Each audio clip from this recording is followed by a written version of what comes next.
agents. So here shows the mechanisms of action for commonly used antibacterial agents, and they are divided. The first part here are your cell wall synthesis inhibitors or your beta-lactams, which includes penicillin. We also have here your cephalosporins, and then in addition, we also have bacitracin as your cell wall synthesis inhibitors.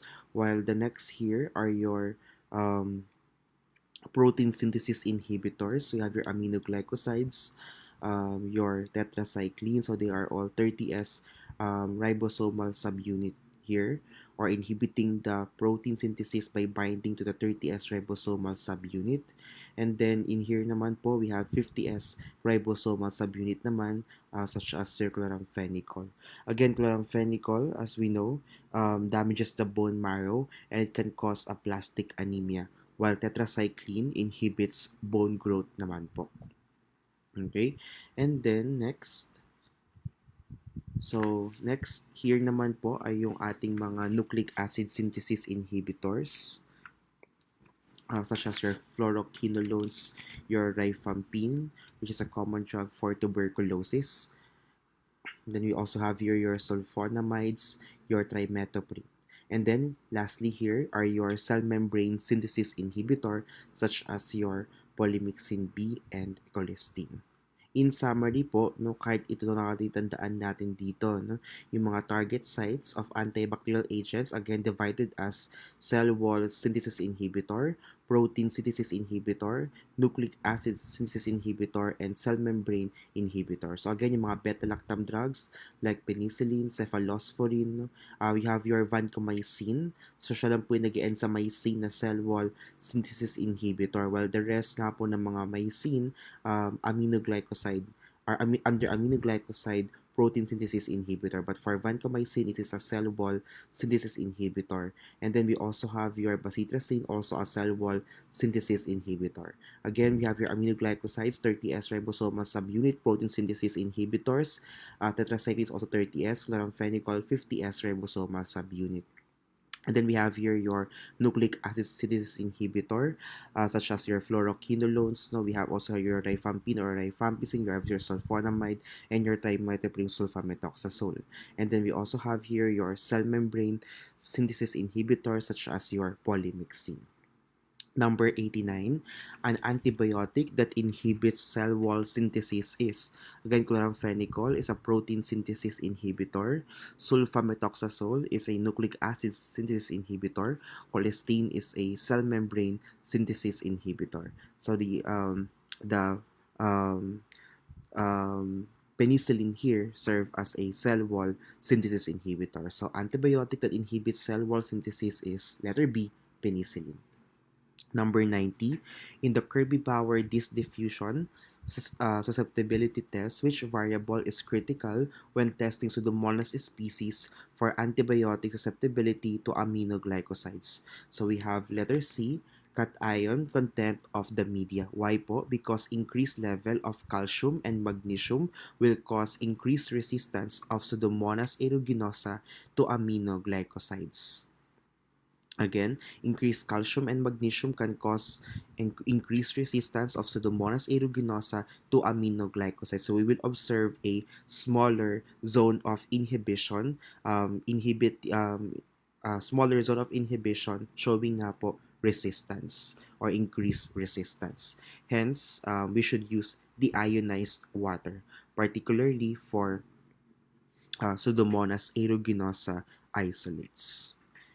Okay, to remove or to lessen the calcium and magnesium. Okay, so again, number 90, we have letter C, cation content of media. Number 91, which test is used for the determination of inducible clindamycin resistance in staphylococci and streptococci? So this one is your letter B, D-zone test. Okay? Ano po ba yung D-zone test? No? So the first image here, no? Sa left part dito po, ito po.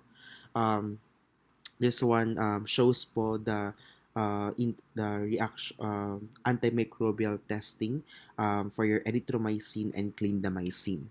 Usually po kasi erythromycin and clindamycin, even though they belong to different classes, the mechanism of their resistance are similar.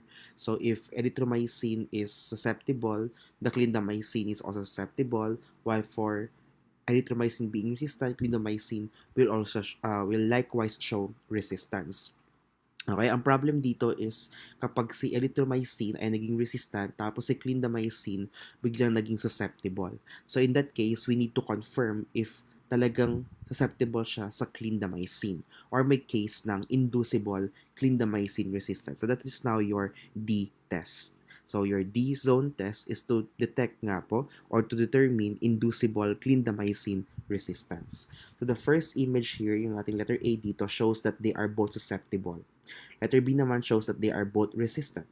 While letter C shows here nga po na erythromycin is susceptible and the clindamycin here is, erythromycin here is resistant while clindamycin here is susceptible. Okay? So, ito pong, then ginawa po yung D-zone test nga po to check if there is an inducible clindamycin resistance. So, yung letter C is a D-zone test negative or D-test negative kasi wala po nangyaring flattening or dun sa side ng erythromycin. So, hindi nagkaroon ng D-shape form. While for image D po dito, na-flatten po yung side kung saan nandun si erythromycin. So this one shows a D-zone test positive. So ano po interpretation? Yung letter C, pinatunayan niya lang that clindamycin is really susceptible. So you will report it as clindamycin susceptible, erythromycin resistance. Okay? While for letter D naman, erythromycin resistant while clindamycin will be reported as erythromycin is resistant while clindamycin will be reported as inducible clindamycin resistance. Okay, so D-zone test positive for inducible clindamycin resistance. Yung next image naman po dito, para lang po maging familiar din tayo with the E-test. Okay, so the next image here shows the E-test. So E-test po is your epsilometer test that detects nga po the minimum inhibitory concentration. So what you have here is an ellipse, no? And where the ellipse po intersect, that is the MIC value or the minimum inhibitory concentration, kung saan nag-intersect yung ellipse. Then meron po diyang gradient, no? Of antibiotic concentration. Okay, so get to determine the minimum inhibitory concentration using your E-test or epsilometer test. Okay, again, this one is your D-test, yung nasa left. Number 92, the D-zone susceptibility test is used to test inducible resistance on Staphylococcus aureus strains demonstrating an initial antibiotic susceptibility profile of.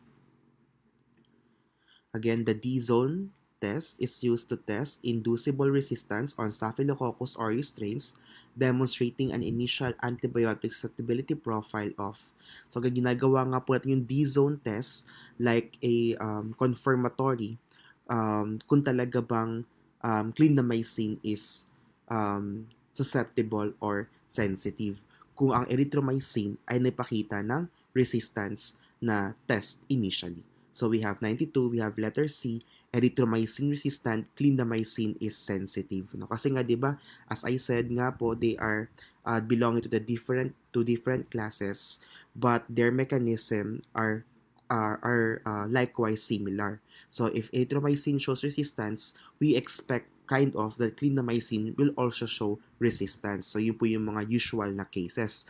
However, kapag nagpakita nga si erythromycin ng resistance tapos si clindamycin ay naging susceptible or sensitive, then we need to confirm using D-zone test. So kapag D-zone test negative, ibig sabihin hindi siya nagkaroon ng flattening doon sa site kung saan nandun sa erythromycin, then it is reported as clindamycin susceptible. D-zone test negative. Pero kapag nag-flatten nga po yung site kung saan nandun sa erythromycin, okay, nagkaroon ng D-shaped form, then it is D-zone test positive. No? And we report it as inducible clindamycin resistance. Okay? Number 93, resistance to clindamycin can be induced in vitro by your erythromycin. So we have letter B, erythromycin. Okay, 93, letter B, erythromycin. Okay, so we're done with micro. Let's now move to your viro. So here are some viral pathogens. Pero hindi ko po iisa-isahin, no? We'll just um, identify some common viral pathogens. No? May iba po dyan umuulit because of this one is classified according to the different conditions. No? So we have your rhinovirus. Again, that's basically for common cold. And then we have the coronavirus nga po. Described as corona because of its solar corona structure antigens in the surface of the surface of the virus, hence called coronavirus. Okay, and we also have there your para-influenza. Then we have Coxsackie A for hand, foot, and mouth disease. We have the herpes simplex viruses as well, which is divided to HSV1, diba? Your herpes labialis, HSV2, genital herpes. The third one is your varicella zoster virus, wherein varicella is for chicken pox, while zoster is for shingles. Then fourth is your Epstein-Barr virus, wherein Epstein-Barr virus is associated with infectious mononucleosis, as well as cytomegalovirus. Associated din po siya with infectious mononucleosis. So this one is the fourth and the fifth under the herpes family. It is also called as the kissing disease. No? So Epstein-Barr virus and cytomegalovirus targets the B cells or the B lymphocytes, hence causing increase in lymphocytes. So nagkakaroon po ng lymphocytosis sa case ng infectious mononucleosis. Increase ang lymphocytes, no? Or specifically mga atypical lymphocyte. Hindi po monocytes, no? Lymphocyte po ang mataas sa case ng infectious mononucleosis. Which again, the cause nga po can be an Epstein-Barr virus or cytomegalovirus. Okay? In addition pa to herpes, aside nga po from EBV and CMV, Epstein-Barr virus and cytomegalovirus, we also have HHV6 and HHV7, the cause of the sixth childhood disease, Rosola infantum exantem subitum. And we also have HHV8, that is for Kaposi sarcoma, common among HIV patients. So again, that's for the herpes viruses. Okay. And then we also have here the rotavirus. Rotavirus is the one causing gastroenteritis among infants, particularly during winter season. Also under gastroenteritis for adults naman, we have norovirus or the Norwalk virus under the Calliciviridae family. And then we have there also yung mumps, again for the herpes viruses, no? Again Epstein-Barr virus, cytomegalovirus, infectious mononucleosis, increase nga po sa mga lymphocytes, particularly sa mga atypical lymphocyte. Okay, and then for encephalitis here, we have your flaviviruses, we have rabies, we have measles, because one of the progression din po of a past measles infection is development of subacute sclerosing panencephalitis later on. And then we have the hepatitis from A, B, C, D, E. Okay, and then for hemorrhagic fever, we have your Ebola, we have your Marburg virus. No? Again, for Marburg virus, pakitandaan din po ako ng Shepherd's crook morphology. Shepherd's crook morphology. Okay, next. And then, of course, your HIV viruses here. Okay. Next, number 94.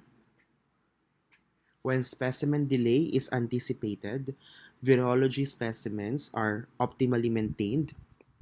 So we have letter D, held at 4 degrees centigrade and snap frozen to negative 70 degree centigrade. 94, letter D. 95. Owl's eye cytological inclusions are characteristic of infection caused by. So owl's eye cytological inclusion for your micro or for your virus specifically is a cytopathic effect of cytomegalovirus. Again, for viral culture, viral identification nga po, no? Through culture, syempre we don't expect a colony growth, no? But we expect a cytopathic effect. So, nagkakaroon nga po ng cytopathic effects such as owl's eye cytological inclusion for cytomegalovirus.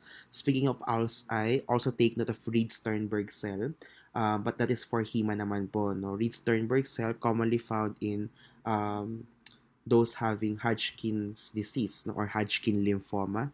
Reed-Sternberg cell also described as owl's eye appearance. So cytomegalovirus po, owl's eye cytological inclusion as its cytopathic effect. Number 96. The preferred specimen for laboratory diagnosis of acquired cytomegalovirus infection is. So the preferred specimen for cytomegalovirus infection, we have letter B, urine. So nag-shed po kasi yung cytomegalovirus in the kidney, no? So it can be present in the urine. Okay? So again, the shed nga po ng cytomegalovirus sa kidney. No? So we have, it can be it is present nga po in the urine. Number 97, which of the following hepatitis viruses is not transmitted through contaminated blood or blood products that can be transmitted through hepatitis B? Hepatitis B, C, and D can be transmitted through contaminated blood or blood products except for your letter A, hepatitis A virus, because the mode of transmission for hepa A is through fecal oral transmission. Number 98, which of the following viral families are associated with reactivation of latent infections? So one of its characteristic nga po is reactivation or latency. That's your herpes viruses. So we have letter D, herpes viruses. Again, under the herpes viruses, we have your herpes simplex virus 1 or herpes labialis, HSV2 or genital herpes. Again, third is your varicella zoster virus. Fourth is your Epstein-Barr virus. Fifth is your cytomegalovirus. Again, for Epstein-Barr and cytomegalovirus, take note of infectious mononucleosis, increase nga po ng mga lymphocytes or atypical lymphocytes. HHV6 and HHV7 associated with 6 childhood disease or Rosola infantum or exanthem subitum, and HHV8 Kaposi sarcoma commonly associated as well with HIV patients. Okay, so number 98, we have letter D, herpes viruses. Number 99, which virus is the most common etiologic agent of viral respiratory diseases in infants and children? Which virus is common etiological agent of viral respiratory diseases in infants and children? So we have letter A, respiratory syncytial viruses. Respiratory syncytial viruses.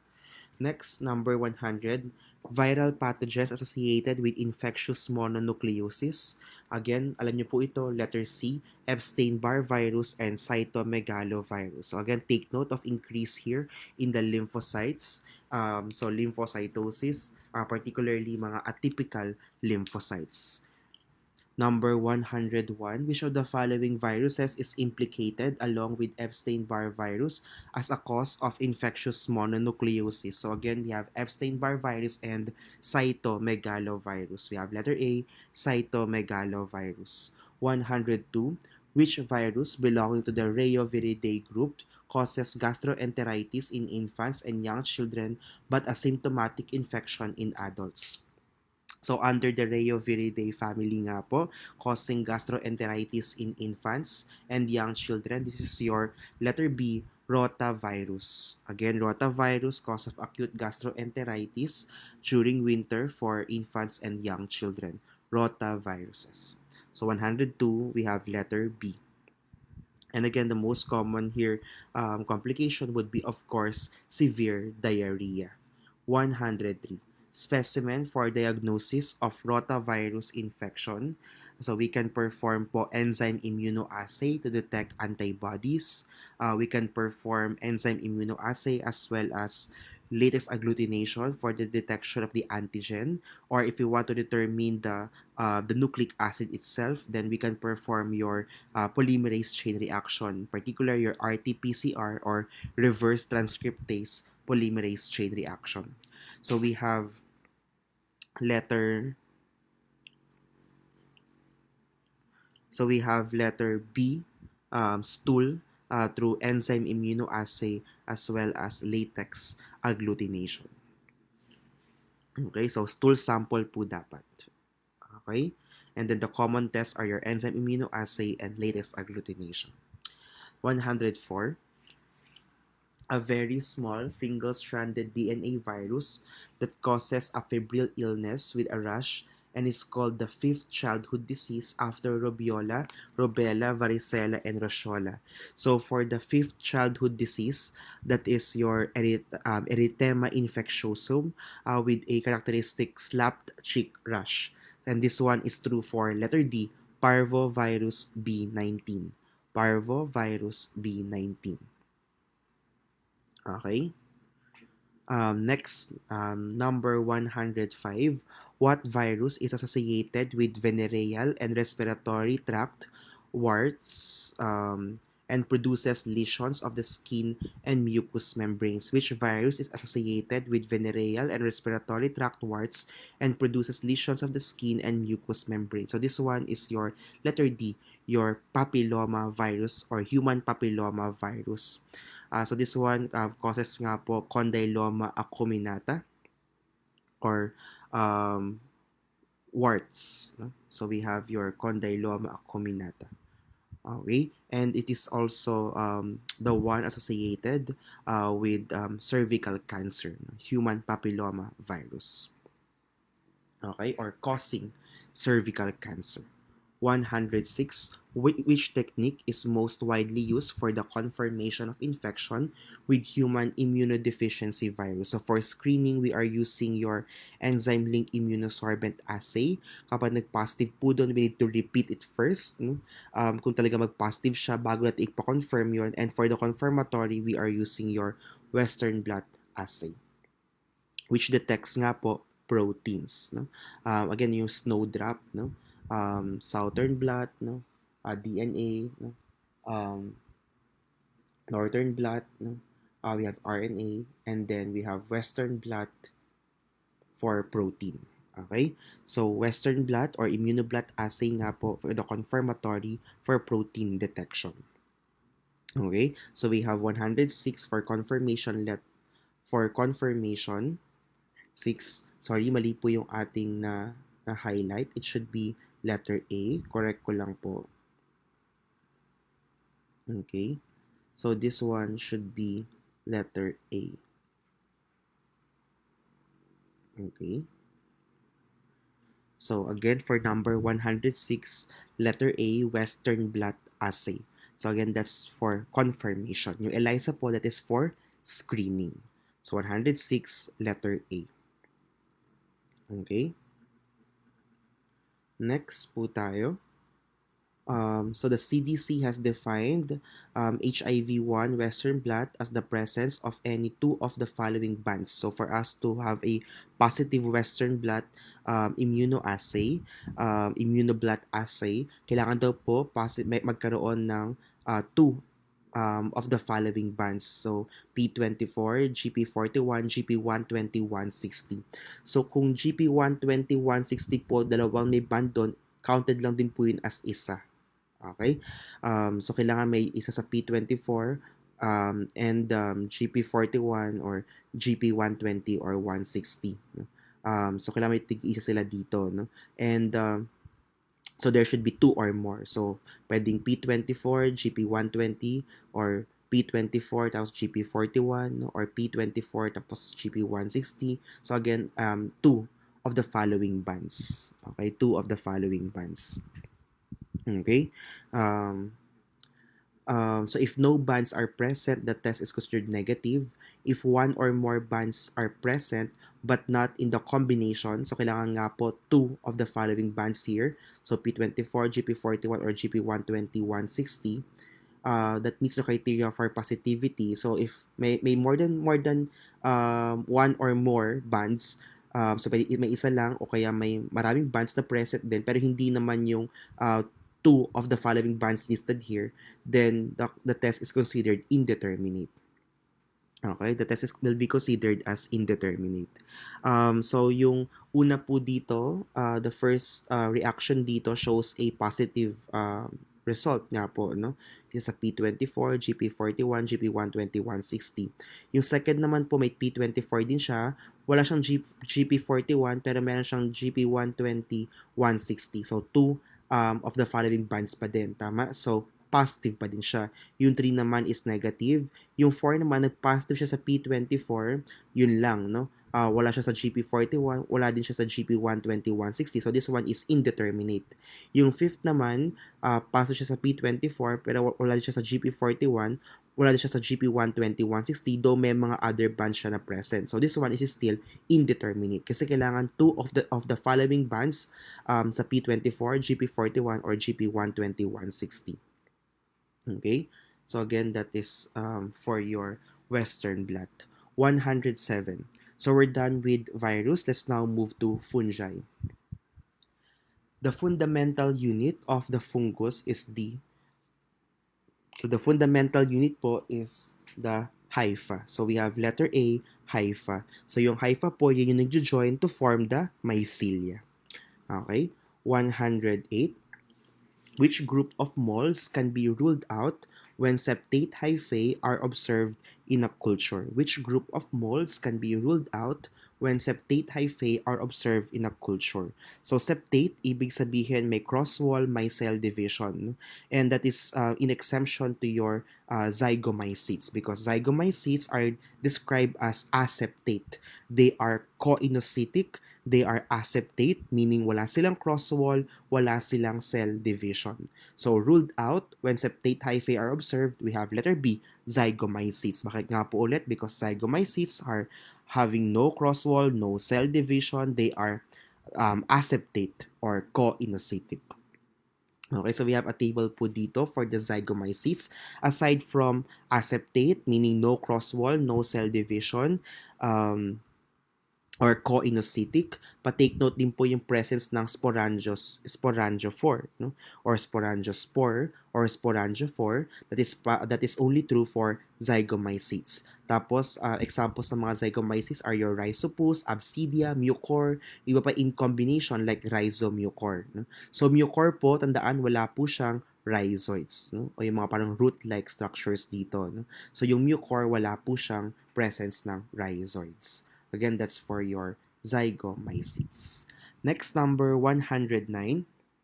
Asexual conidia, produced by formation of conidia by simple budding from mother cells, hyphae or pseudohyphae. Budding is characteristic of yeast and yeast-like fungi. So simply for simple budding, we have letter B, blastoconidia.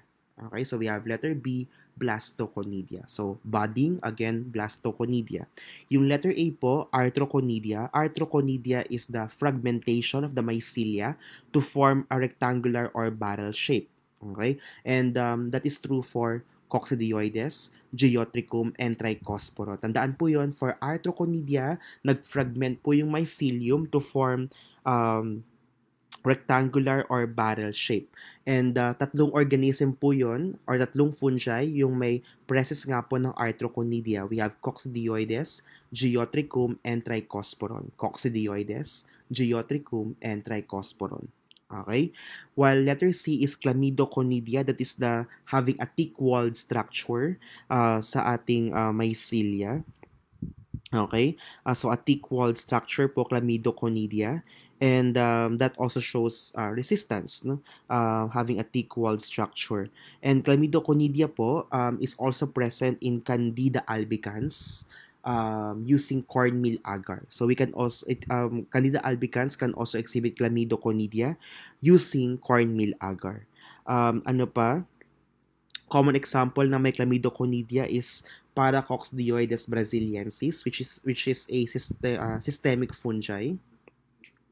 And its mold phase nga po will show Chlamydoconidia, yung mga Paracoccidioides brasiliensis. Okay? Ascospore naman are sac-like or the spore is contained in a sac-like structure naman. So yun naman po yung ascospores. Again, for budding, blastoconidia. For arthroconidia, fragmentation of the mycelia to form rectangular shape. Again, true for arthroconidia, we have coccidioides, geotrichum, and trichosporon. Okay? And then for chlamydoconidia naman po, again, thick-walled structure. And this one is true for your Paracoccidioides brasiliensis, which will show nga po a chlamydoconidia in its mold phase. And then we also have Candida albicans can also show chlamydoconidia when grown in cornmeal agar. Okay? Next po tayo, number 110. Which microscopic method is preferred to examine skin, hair, and nails? So this one is for the detection of your dematiaceous fungi, and we are using nga po 10% potassium hydroxide. So we have potassium hydroxide preparation or 10% potassium hydroxide. And this one nga po is to test the skin, hair, and nail sample for dematiaceous fungi. And your dematiaceous fungi includes trichophyton, epidermophyton, and microsporum. How will we differentiate the three, no? Yung trichophyton, epidermophyton, at saka microsporum. Yung trichophyton po, it infects the skin, hair, and nails. Yung epidermophyton po infects the skin and the nails only, while microsporum infects the skin and the hair. Okay? Ano pang difference nila? Sa kanila pong hypha, yung trichophyton contains smooth thin-walled macroconidia with multiple clusters of microconidia. So marami po siyang microconidia na present. Sa case naman po ng epidermophyton, meron din po siyang smooth thin-walled macroconidia kagaya ni trichophyton, pero ang epidermophyton wala po siyang microconidia. So no microconidia. So pag na-encounter niyo yung no microconidia, then probably it is epidermophyton. While sa case naman po ng microsporum, it is rough, thick-walled naman. Kasi 'di ba ang trichophyton at saka epidermophyton smooth, thin-walled. Sa case po ng microsporum, it is rough, thick-walled naman. Rough, thick-walled macroconidia that is spindle in shape or echinolated. Okay? That is for microsporum. Okay? So 110, again, for skin, hair, and nails, for dematiaceous fungi, we have potassium hydroxide or 10% potassium hydroxide. 111, fungal cultures should be held and observed for growth for at least. So for fungal culture po, we are observing it for 1 month. So letter C, 1 month. And the temperature is not 37. The temperature should be between 25 to 30 degrees centigrade, or in average po 30 degree centigrade.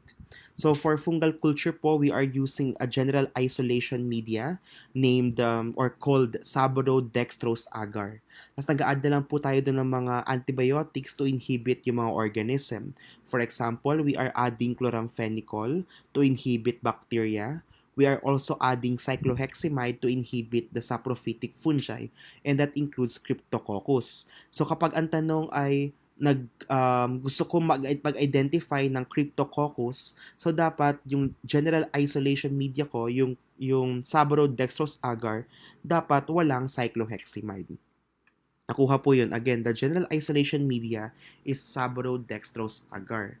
And nag-a-add nga po tayo doon ng ng mga antibiotics to inhibit other organisms. So for example, we are adding chloramphenicol to inhibit bacteria. We are adding cycloheximide to inhibit the saprophytic fungi. Pero yung mga cryptococcus nga po, they are also saprophytic fungi. So if for example, ang tanong ay we want to culture cryptococcus, so dapat syempre walang cycloheximide. Okay, yung saborodextrose agar or the general isolation media for fungal culture. Okay? Next, number 112, mold stages of fungi. Sa pag fungi po, yung mold phase kasi niya can be acquired through inhalation, no, yung transmission. So kapag ganun, kapag inhalation, then we require a biosafety level 3. Okay? 112, we have letter C, biosafety level 3. Okay, so in your page number 15 nga po ng ating review notes ay meron po siyang biosafety level 1, biosafety level 2 at saka biosafety level 3 saka biosafety level 4. Ano pong difference nila, no? So for biosafety level 1, yan po yung having no known potential for infecting. Ginagamit po for laboratory teaching exercises, no? For undergraduate, teaching laboratories, mga ganyan. Like for example, Bacillus subtilis, yung mga Escherichia, okay, na hindi non-pathogenic na mga Escherichia strain, no? Biosafety level 2 naman, yung po yung mga common na dinadala sa clinical specimen, no? Mga common agent of infectious diseases, no? For example, HIV, hepatitis B, salmonella, under po yun ng biosafety level 2. Even po yung mga prions. Again, prions are also infective materials. No? These are misfolded protein that are also infective materials causing neurodegenerative diseases like spongiform encephalitis. No? So yung cause ng mga mad cow disease, no? Creutzfeldt-Jakob disease, these are associated with your infective prions. Okay? So, under din po yun ng biosafety level. So, under din po yun ng biosafety level 2. Okay? Also, nakalagay din po doon that employers must offer hepatitis B vaccine to all employees determined to be at risk of exposure. So we're done with biosafety level 1, biosafety level 2. Yung biosafety level 3 naman po, basically ito po yung mga organisms that are primarily transmitted by infectious aerosol. And that includes Mycobacterium tuberculosis, Coxiella burnetii, tapos yung mga mold stages nga po of your fungi or systemic fungi. So biosafety level 3.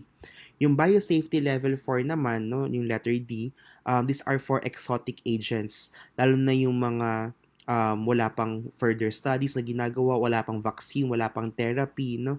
At saka very lethal yung agent. For example, yung mga Ebola viruses, Marburg viruses, they are considered under biosafety level 4. But for 112 nga po, for fungi, for mold, we have biosafety level 3. 112 letter C. 113, cultivation such as from a positive blood culture requires an agar medium overlaid with long-chain fatty acid or olive oil.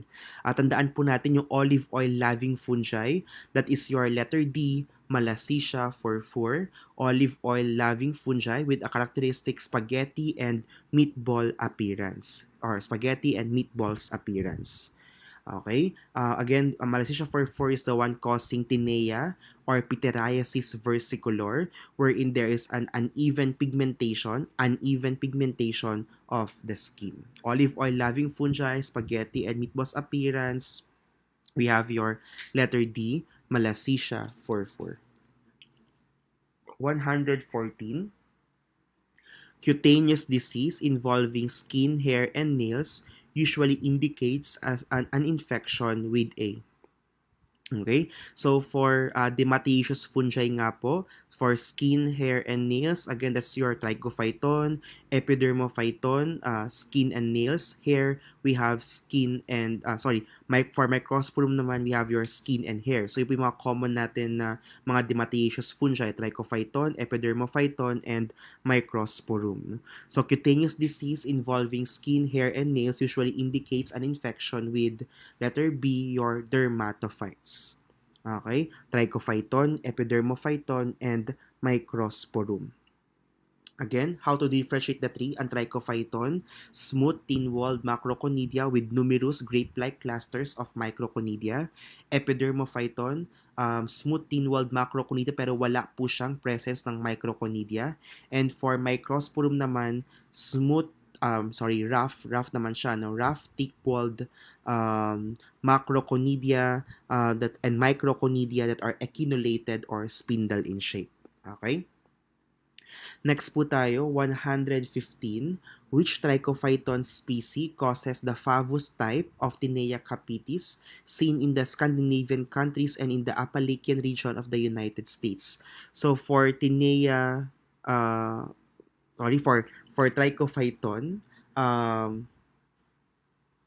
that causes nga po favus type of Tinea capitis. So we have letter D, trichophyton schoenleini.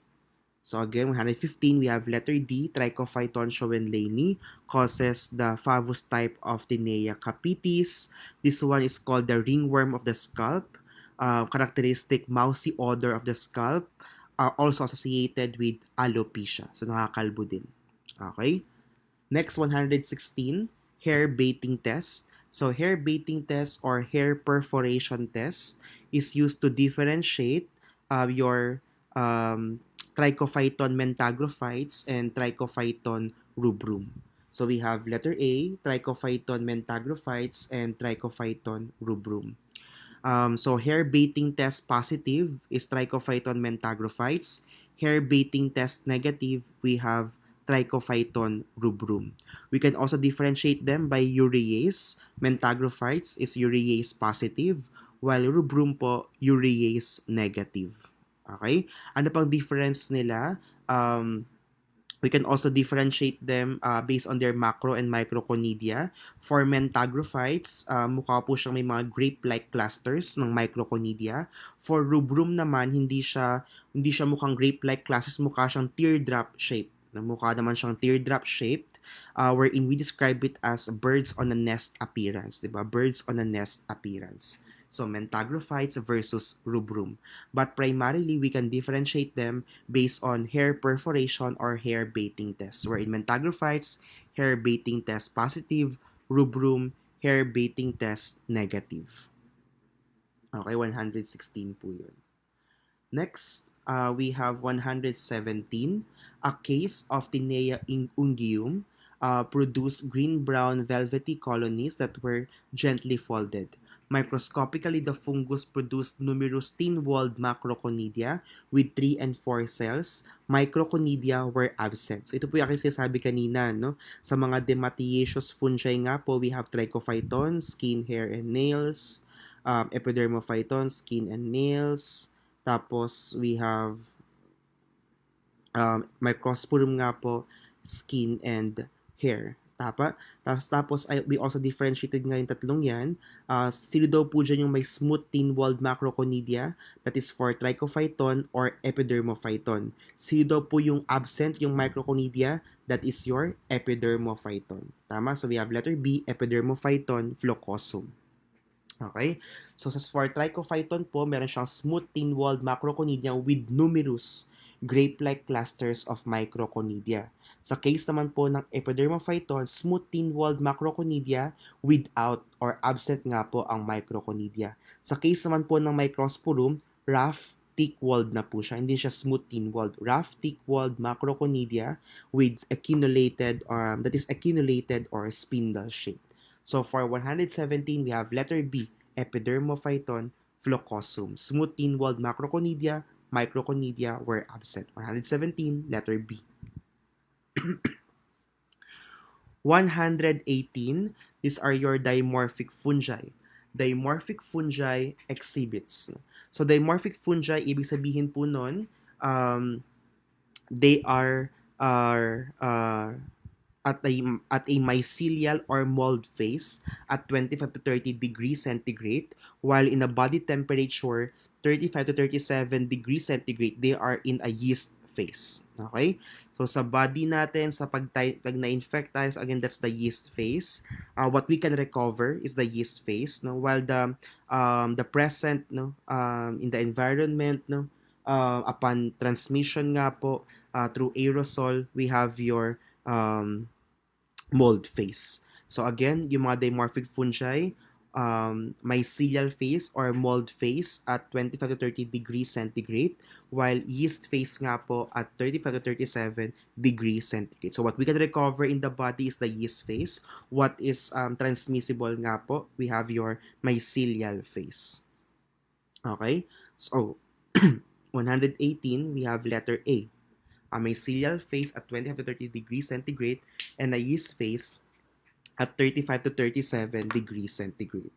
So here I listed po yung mga um, fungi that is commonly known to be dimorphic. Ibig sabihin, meron silang mold phase at 25 to 30 degrees centigrade, saka meron silang yeast phase at 35 to 37 degree centigrade.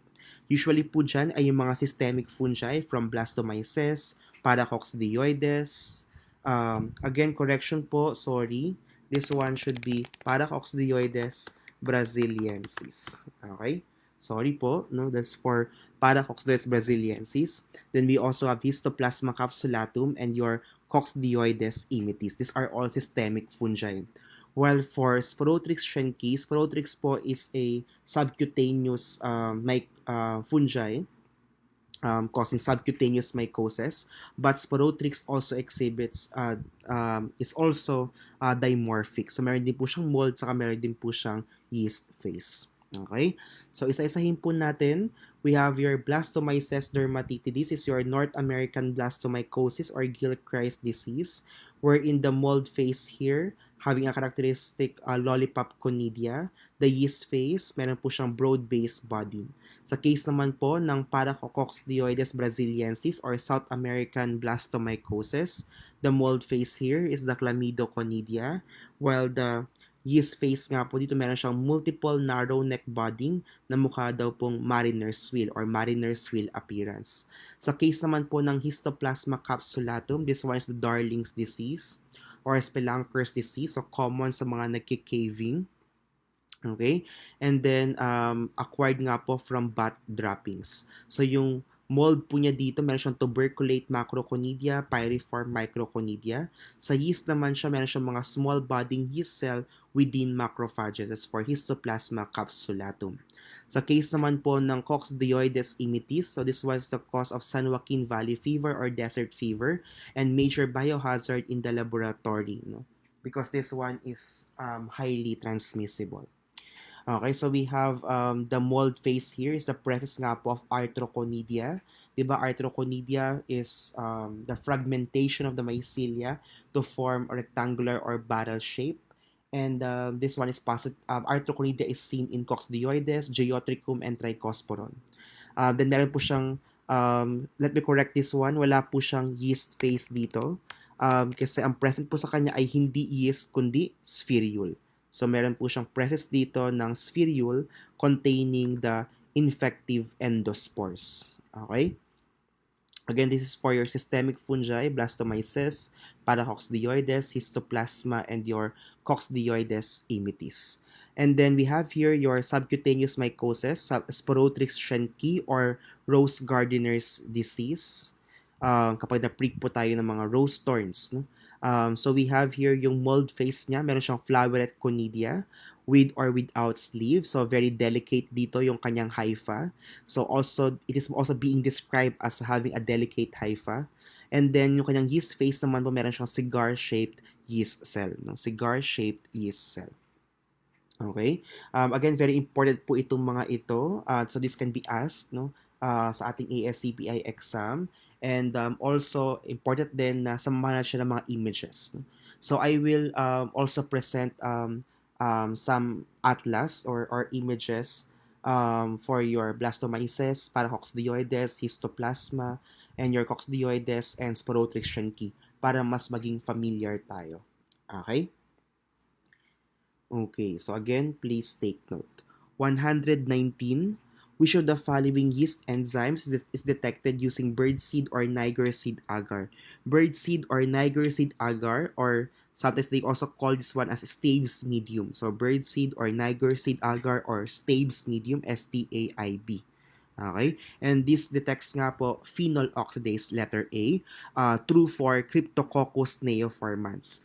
Cryptococcus neoformans po kasi is producing phenol oxidase that reacts with birdseed or Niger seed agar, forming or contributing nga po to the black coloration or black colonies.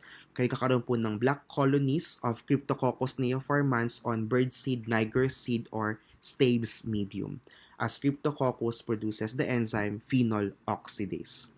Cryptococcus neoformans po are acquired from pigeon droppings.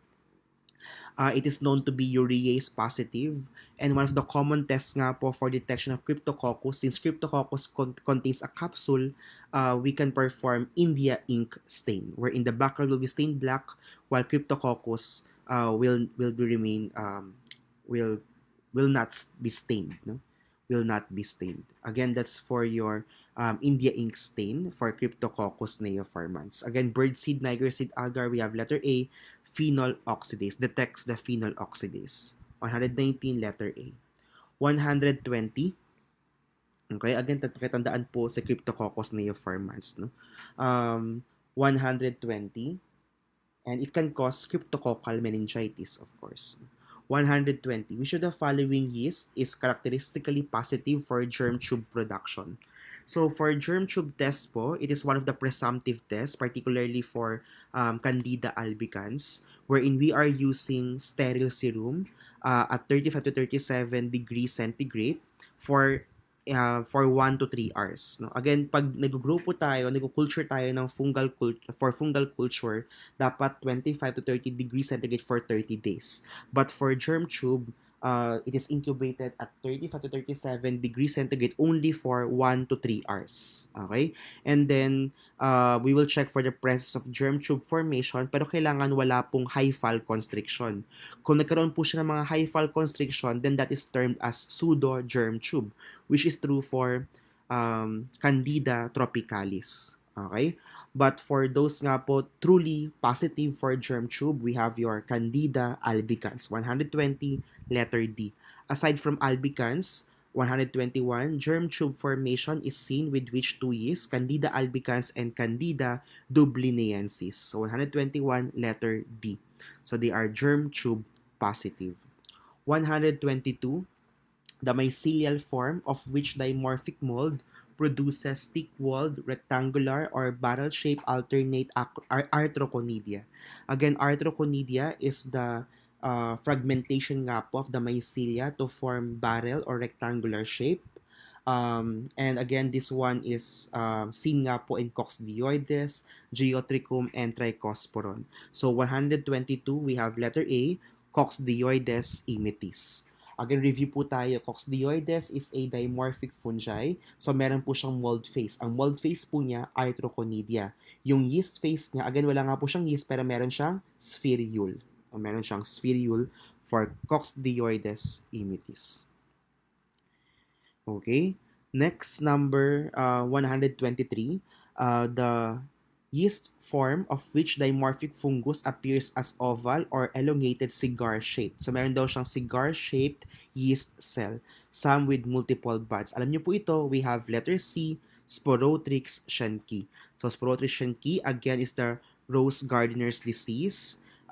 So, yung kanyang mold phase po, meron siyang floweret conidia. Yung kanyang yeast phase naman, meron siyang cigar-shaped yeast cell. So, ang tanong po dito, the yeast form nga daw is cigar-shaped yeast cell.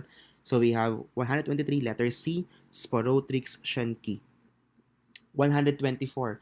Which of the following is most useful morphological feature in identifying the mycelial phase of Histoplasma capsulatum? So kailangan nyo pabalikan yung ating table kanina, no? So kailangan medyo familiar dapat tayo dito, no? So for Histoplasma capsulatum, again, it is acquired nga po from bat droppings, tama? And common among sa mga nag-caving, so called the spelunker's disease. So yung kanyang mold nga po at 25 degrees centigrade is meron siyang mold, nasa mold phase siya. And the mold nga po is described as having tuberculate macroconidia and pyriform microconidia. So we have letter C. Yung kanyang yeast naman po are multiple small body yeast cell within macrophages. So yun po yung characteristic na yeast ng Histoplasma capsulatum. Okay? 124 again, we have letter C, tuberculate macroconidia. 125, the mycelial form of Histoplasma capsulatum seen on agar resembles. The mycelial form of Histoplasma capsulatum seen on agar resembles, we have letter A, Cepedonium species. Cepedonium species. Okay. Next, number 126, the yeast form of which dimorphic mold. So again, yung mga pinakita natin kanina ulit ng mga dimorphic mold, no, shows a large parent yeast cell surrounded by smaller budding yeast cell. So in the description, ano yan? Meron siyang meron siyang multiple narrow neck buds. That resembles mariner's wheel appearance, no? Or kumbaga, may large parent yeast cell surrounded by smaller budding yeast cell. Okay? Or having a mariner's wheel appearance. And that is true for letter A, Paracoccidioides brasiliensis. Paracoccidioides brasiliensis. Okay? So, sa case po ng review nga ulit tayo, ano nga yung yeast mold phase ni Paracoccidioides brasiliensis? Yung mold niya, siya yung merong chlamydoconidia. Yung yeast naman niya, ayan nga, no, yung mariner's wheel, multiple narrow neck buds. Okay? Ano naman yung mold ni Sporotrix shenki? Ang mold naman niya, again, meron siyang floweret conidia, delicate hyphae, tama, with or without sleeves. Ano yung yeast naman niya? Cigar-shaped yeast cell. Yung letter C, Coccidioides imitis. Ano yung kanyang mold? The mold is arthroconidia, di ba? Coccidioides, Geotrichum trichosporon, arthroconidia, present of arthroconidia in its mycelia or mold phase. Yung yeast naman niya, again, wala siyang yeast pero meron siyang spherule. But again, the spherule contains endospores which can easily be spread, no? So it is highly infective, especially upon handling in the laboratory. So, again, that's for Coccidioides imitis. And lastly here for Histoplasma capsulatum, ano yung naalala yung mold phase niya? Siya yung merong tuberculate macroconidia, pyriform microconidia. That's the mold phase. Ano yung yeast phase niya? Multiple budding yeast cell within macrophages. Okay? That's for Histoplasma capsulatum. Okay? But for this question nga po, yung may mariner's wheel appearance, may parent cell surrounded by smaller budding yeast cell, we have letter A, Paracoccidioides brasiliensis. 126, we have letter A. Okay? 127. So for mycoviro din po, no? For myco in particular, no? Mas maraming lumalabas na mga images, no? So kailangan maging familiar tayo with this with the following important fungi, no? Commonly na natatanong nga po, no? So for number 127, morphologically this organism exhibits round, oval, or rectangular yeast cells that are paired or in chains, fragmented, hyphae with rectangular arthroconidia with rounded ends when grown on cornmeal agar, no? Pero sometimes wala silang ibibigay na statement dito, nabibigay na lang sa atin yung ano, or kung iba meron man pero mas concise, no? Iba na mas mahaba, no? So pero may iba may images lang, iba naman may images, may text na kasama. So kailangan maging ready tayo sa pareho, no? But for this image nga po, this one shows your arthroconidia, tama? Kung saan nag-fragment nga po yung mycelia to form yung mga barrel shape, no? So mga rectangular or barrel shapes. Papansinin nyo, para siya nagkaroon ng space sa gitna, no? 'Di ba? Para siyang may spacing dun sa gitna. Those are called as disjunctor cells, no? Yung mga nasa gitna nila doon. Okay? Na kung saan mukha nga siya nag-fragment into rectangular or barrel shape. Again, that is true for that is described as arthroconidia nga po, no? Or the fragmentation of the mycelia to form barrel shape or rectangular shape. And ito nga po ay positive saan? Geotrichum, coccidioides, at saka trichosporon. Again, coccidioides, geotrichum, and trichosporon, they are presence of arthrochonidia. So, in the given choices, we have letter D, geotrichum. So, geotrichum, trichosporon, and coccidioides, positive for arthrochonidia. 100, walang number, isa 128. So this one is for number 128. Rapidly growing cottony, gray to black colonies, septate, dematiaceous, conidiophore. Tapos makikita nyo nga yung ganyang appearance. That is your alternaria. So we have letter C, alternaria. Pakitandaan po yung image na yan, that is your alternaria. Okay, alternaria. Okay, next. 129, microscopically, hyphae, hyaline, and septate and produce brush-like conidiophore. Conidiophores produce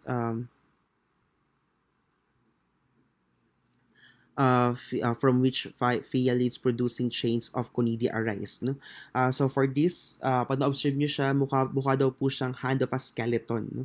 So mukha daw po siyang hand of a skeleton. So mas mahaba dito yung kanyang mga conidiophore. No? So the most likely organism here is your penicillium. Okay, so you have letter D, penicillium. So for penicillium po, ano kailangan tandaan? Hand of a skeleton na kung saan mahaba nga po yung kanyang mga conidiophore or conidia. No? Kaya nagmukha siyang parang hand of a skeleton nga daw po. Okay? So we have letter D, penicillium. Okay? 130 naman po, ito naman, yung iba na confused dito at saka dito, no? Pero again, you can differentiate them easily kasi ito mas mahaba yung kanyang mga conidiophore. Ito naman, mas maikli, tapos medyo paikot siya, no? Hindi siya mukhang hand of a skeleton, no? Parang maliliit lang yung kanyang conidiophore, tapos nakapaikot siyang ganon.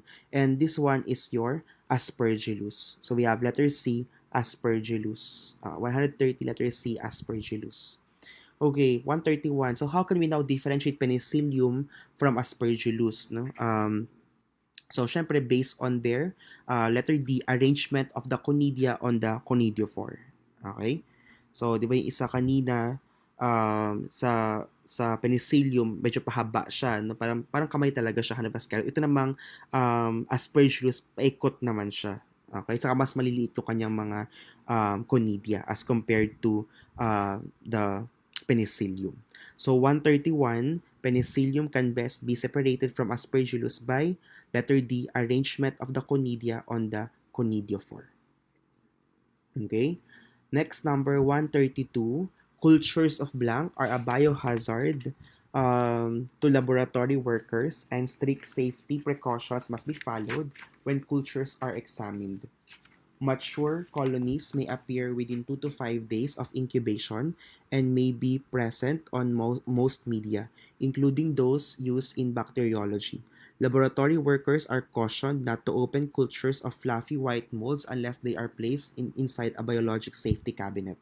So for major biohazard nga po sa laboratory, we have your 132, we have letter D, coccidioides immitis. Okay? Kung malala nyo po, yan nga po yung may arthrochonidia sa kanyang mold phase. Yan po yung may spherule sa kanyang yeast phase. And the spherule nga po contains endospore, which is highly infective nga po. Again, this one is your causing San Joaquin Valley fever or desert fever,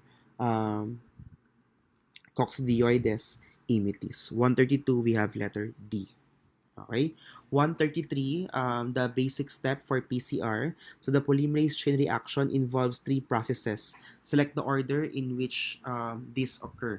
So, madali lang po yan, di ba? Denaturation, annealing, and extension. So, that is letter B. No? Denaturation, annealing, and extension. So, yung denaturation po, that is usually set at a higher temperature. Usually mga 94 degrees centigrade yan para mag-denature yung ating yung DNA from a double-stranded DNA to a single-stranded DNA. Para yung single-stranded DNA na ngayon, siya yung magsaserve as the template kung saan mag-a-attach yung yung primers kung saan mag-a-attach yung mga deoxynucleotide triphosphates na yung mga DNTP para magbumuo ng panibagong DNA fragment, no, which will now be called amplicons. Okay, so which will now be called amplicons. No? So denaturation muna, no? And then next is annealing. Yung annealing po biglang mag-cool down siya, no, to 50 to 58 degrees centigrade. So 50 to 58 degrees centigrade, that is for annealing. Annealing po is, 'di ba, anneal which means bind, no? So yan po yung step kung saan mag-bind si primer. Ano po yung primers? Primers are short segments ng mga single-stranded DNA wherein yun po yung naka-design po yung mga primers. Okay, so the primers po are designed na mag-attach or hanapin kung saan yung sequence ng DNA that we want to amplify. Okay? For example, if you want to detect yung DNA for a particular virus na present, o kaya yung DNA na nagko-cause ng cancer, no? Yung mga oncogenes, no? O yung DNA na nagko-cause ng diabetes type 1, o yung DNA na nagko-cause ng polycystic ovarian syndrome. So yun po yung naka-design po yung primer na hanapin yun, no? Para yun yung i-amplify niya, yung magiging starting point para i-amplify niya yung segment ng DNA na yun. So that's annealing, no? Kumbaga, yun yung part kung saan nagbabind si primer. And then pag nabind si primer, the next step now is extension. So yung extension na ngayon, nakaset na siya at 72 degrees centigrade. So 94, denaturation. Annealing ranges from 50 to 58, and then extension is around 72 degree centigrade. So yun na po yung elongation step kung saan through the enzyme Taq polymerase, which is your thermostable DNA polymerase, or Taq polymerase is your thermus aquaticus polymerase. So yun na po yung bubuo dun sa panibagong segment na. So yun na po yung magbubuo dun sa panibagong segment ng to form nga po yung DNA fragments, no?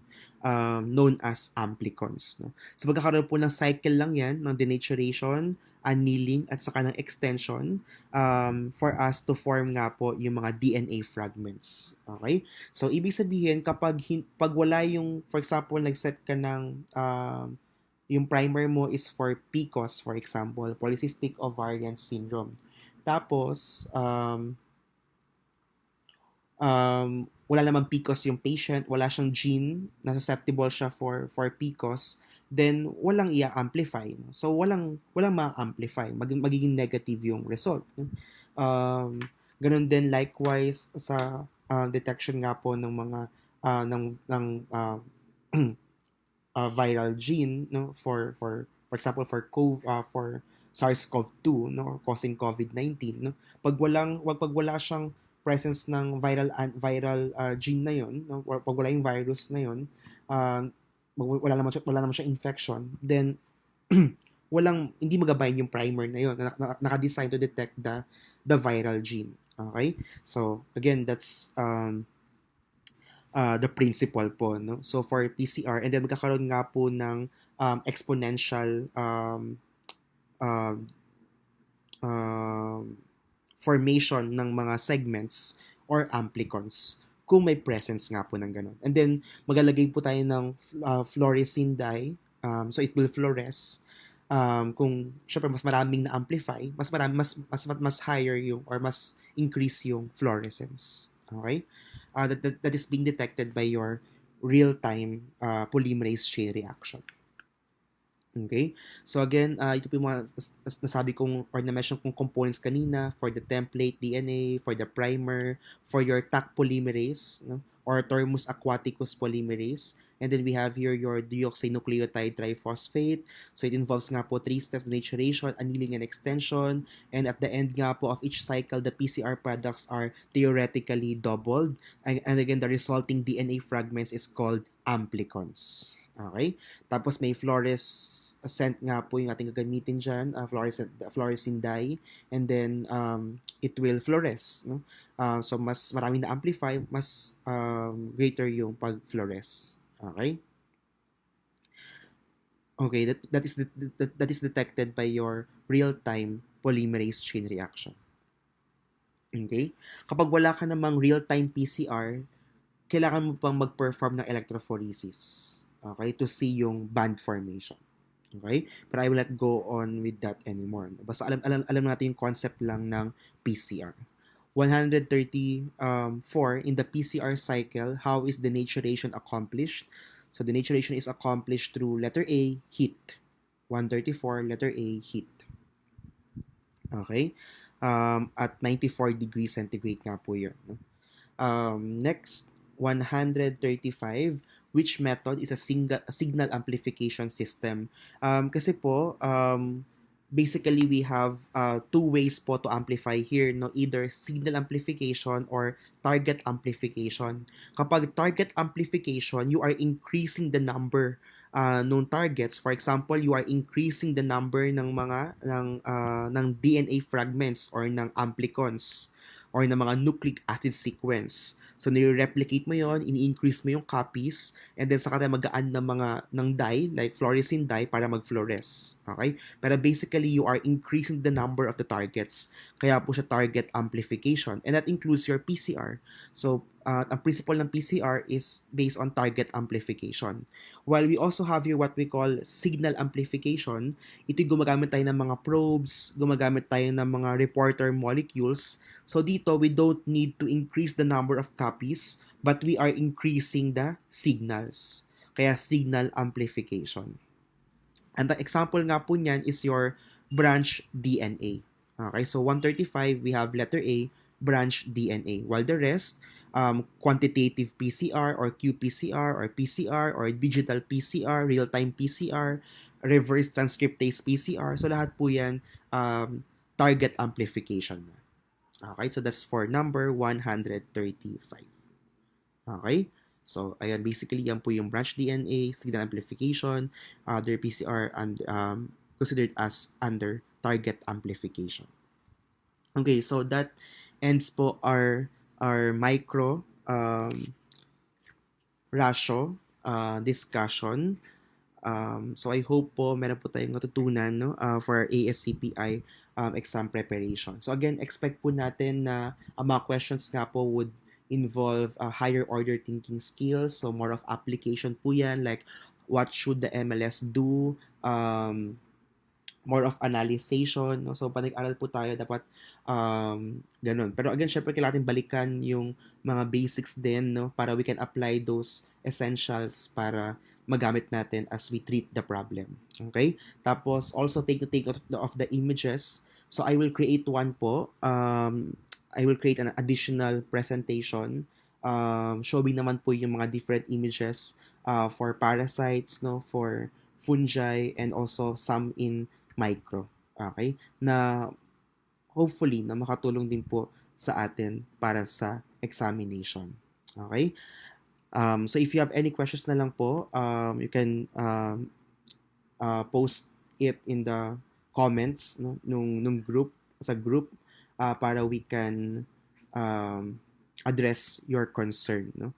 Or if you have you can also message us, no, ayan, if you have any concerns sa answer, sa discussion. Thank you po.